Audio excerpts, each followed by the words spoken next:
This one I have charged. Alright, we're back with another episode of Ignorance is Not Bliss.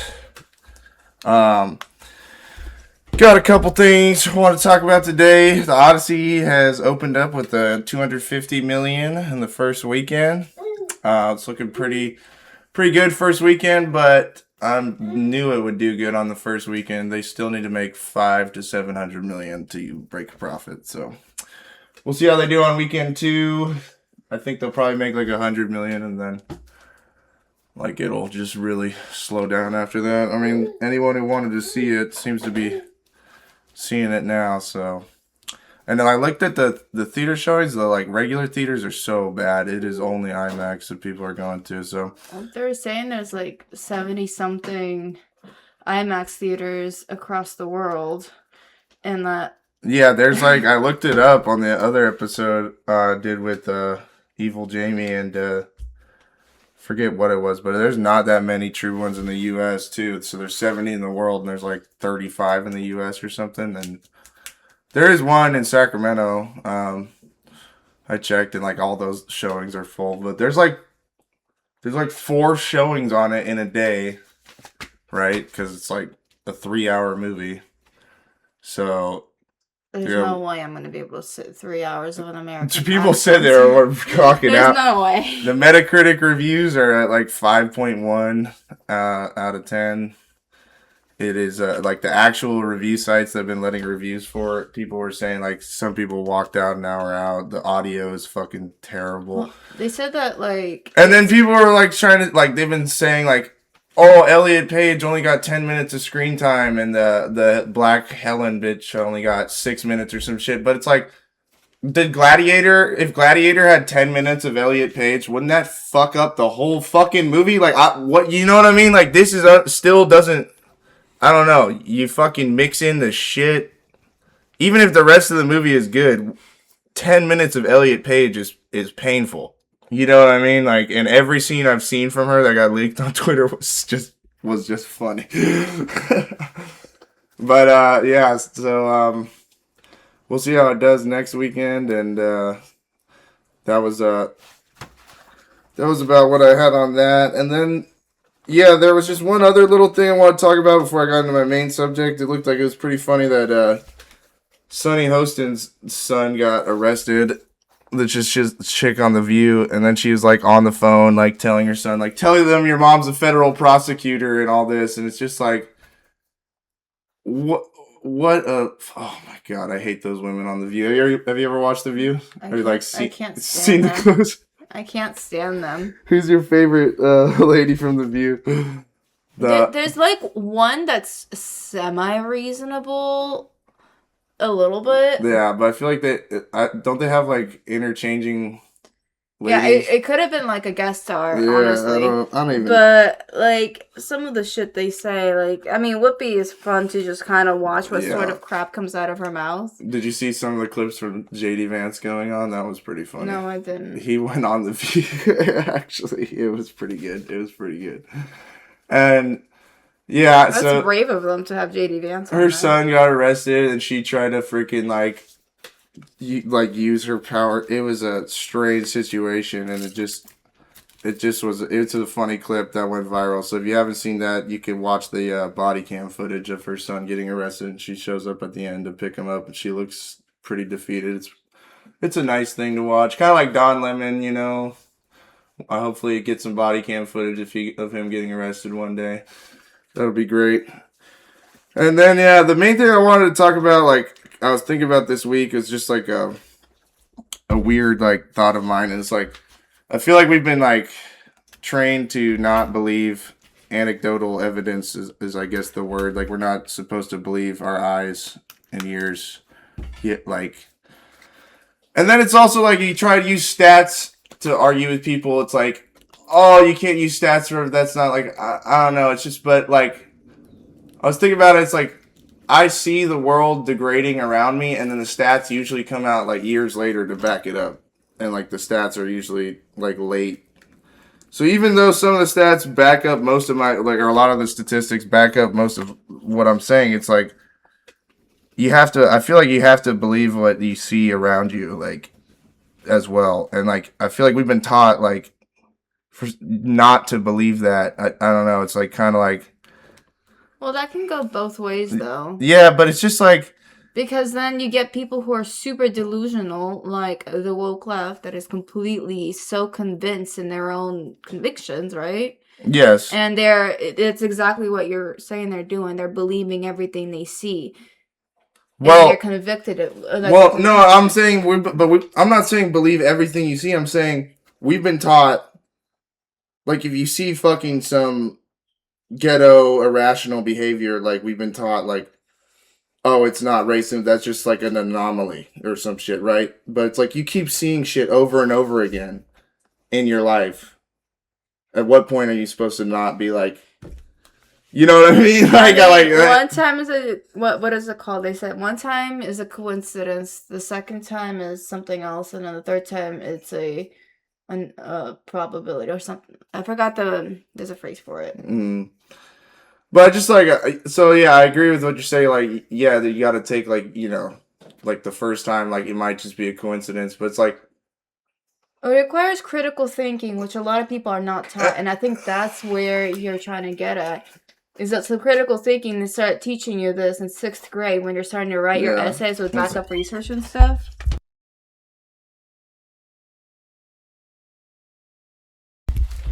But yeah, it's like.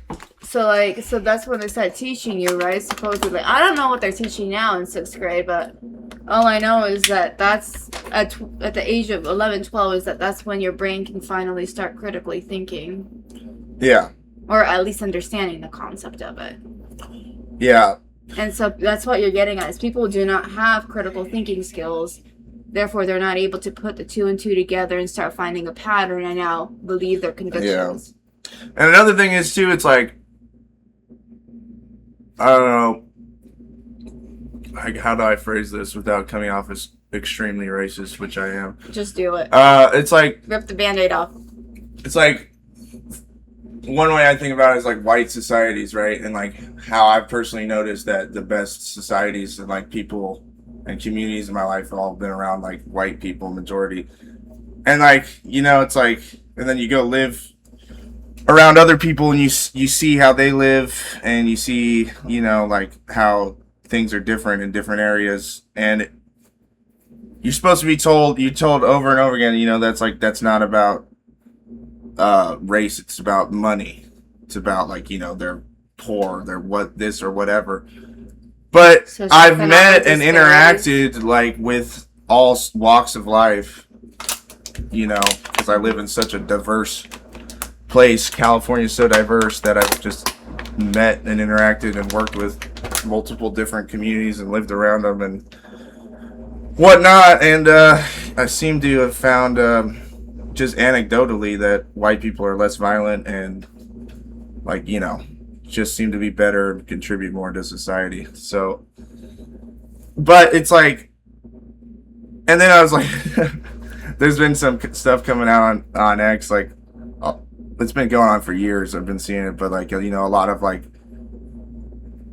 we use statistics to be like, you know, talk about how black people are way disproportionate in violent crime. And then apparently, like, it's even worse because most of the people they book as white people aren't even white people. Like, have you seen some of the mugshots? Like, no, they're mixed. They're like, no, they're not even like mixed. Like, it'll be straight up a not like white person at all. They just book them as white. So it's like the statistics are probably actually way fucking worse. Like, I don't know. It's a weird, like, that's what I'm saying. Like, years later, the stats will come out to believe what you've already probably seen, but then you like tell yourself, oh, it's like, I'm crazy. You know what I mean? A little bit. And yeah, I see what you mean. It definitely can go both ways, but it's like, I think that we definitely need to, you know, it's like trust your gut a little more. It's kind of like what you know what I'm saying. It's like that we've been taught not to trust our gut, not to really. I think they tried to like kind of condition that out of us. You know, at least for some things, like stuff like that. You know, like, don't notice this. And I don't know. So I was just like thinking about it, and it's just like, see if anyone has anything like.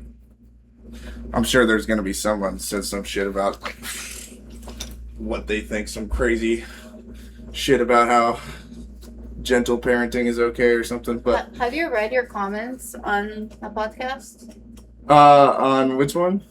Just in general, your comments from some of your viewers. What some of them been saying. Oh, I've been reading a ton of them on TikTok. I'm saying, have you read it on the podcast and reacted to them? Oh no. Should we do that? No. Why? It would spark some great debate. We owe our viewers this. Yeah, well, maybe we'll do like an episode that'll be just like responding to people, you know. But I don't know. I'd have to like go find the best comments. I don't want to spend like 3 minutes scrolling through everything trying to find it.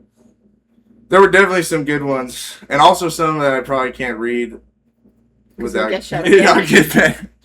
One guy messaged me on TikTok and told me to like kill myself. That was pretty good. The word is unalive. That's the proper word, I guess, nowadays. Yeah, and then they're like, everyone's like, why do you wear the mask?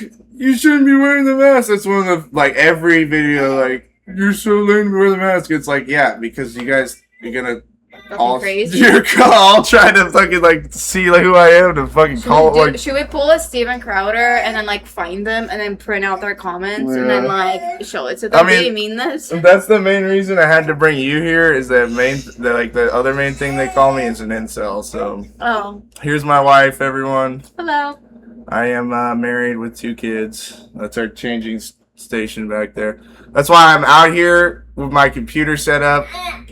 She forced me to play my video games in the living room so I could help, watch the babies more instead of in the hiding in the other room farther away. So I had to move my computer to the living room. This is my podcast studio. All right, let me deal with this guy for 1 sec. Oh, okay, I get that. We got a little truck for our eldest, and for some reason, the youngest likes to play with it more. But while we're on here, and we can maybe discuss Family Hunter, that would be a good topic to talk about. Why did you marry, or why are you a eugenicist? Okay, well, they might not have heard my question, so you gotta he asked me why am I, quote, a eugenicist, which... How do I put it? So, I think I've always had a very specific type. I've never been, I've never thought about me seeing myself with anyone other than a tall white man with great genetics. Genetics are important because you pass them down, and it's, at the end of the day, and end of the world, I guess, is survival of the fittest. So, if you really want to get Darwinian with it, that's that. And then how I chose my husband is an interesting way. Let me see if I can find the little.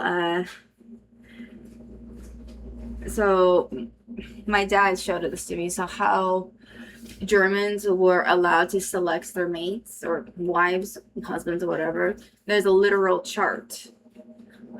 Which says who you can and cannot be, and who you can mate with, and how much percentage of like tainted blood, or however you want to call it, is allowable for the continuation of the necessary genetics. And there's like a way to cleanse the genetics through generation past. You're not the one who wrote it, so, right?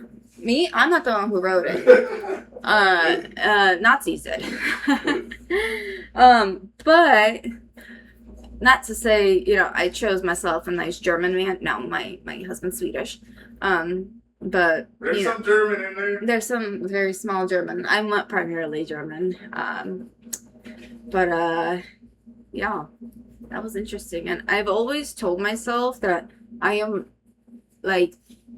only gonna get pregnant with my husband when I want to have children, and I've never wanted to have children. So I've never gotten pregnant, and with any of my ex-boyfriends, there's no accidents, no nothing. I didn't even really have to use birth control. I was just, being smart about it. And the first person I saw, or not for the first time I saw him after years of knowing, we've known each other since we were 12. I saw him as an adult, and I'm like, ooh, okay.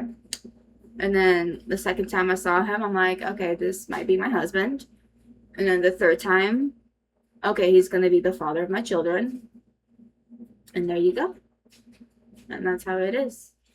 And you just know. And now I have 2 beautiful children. He's threatening me with more children. We want a daughter to take care of us when we're old. And it's purely out of selfish reasons. I'm so sorry, future daughter, if you're seeing this. You were conceived to take care of me. But yeah. And my husband right now, oh, there's another one that's awake. My husband right now is hanging out with our youngest because he started crying. But I think that maybe while he gets back, let me see. We're going to do like a little pause here. And we'll come back. I want to find you guys this chart. Whoa. She's whipping it out. What? Did you just say I'm chimping out? No, you're whipping out the chart. I am whipping out the chart. Alright. So, Hunter, you're gonna have to do a bunch of editing, but let's get back to it. So, we're gonna get back to the topic of why I'm a eugenicist. Not really. But just to give you an example of why genetics are important. I don't know if you guys can see this, but one sec. You guys see this? This is my family tree. Traced back, I believe, 7 or 8 generations. That's how important it is. My dad kept a very close eye on it. Very important. And this right here, kid you not, this is the German chart of who you can and cannot procreate. And, well, obviously the black means no, white means yes. And, yeah, and there's also an interesting one. Let me show you. When my dad said there's different types of, I guess you could call it, like phenotypes to help you find phenotypically who could possibly be, also provided by the Germans, the different types of profiles, right? So my husband is this one right here. Sort of. I mean, obviously it doesn't look like it, but the type of profile is important. So, yeah. And now I have blonde-haired, blue-eyed, or green-eyed children. I myself have dark blonde hair. So, and not to be a eugenicist or anything, but it's important. My husband was a platinum blonde when he was a baby in his childhood. But yeah, Hunter, I am still talking to myself. Do you want to just... Yeah, let's probably just wrap it up. Any closing thoughts? I don't know. You, Hunter, what do you think of that chart? It's a pretty cool chart. I think that find yourself a nice white lady and you'll be fine, you know? Well, it's true, like, even, like, black men tend to want to be with white women. Yeah. Yeah, and well, every time they get rich, that's what happens. But, yeah, we got to wrap it up. We're going to go wakeboarding and hang out with the homies. We just did a quick episode while the kids were sleeping, but they're both awake now. Yeah, so sorry, viewers, if this was a semi-boring episode for y'all, and I'm not exactly saying anything too radical, right? But bye.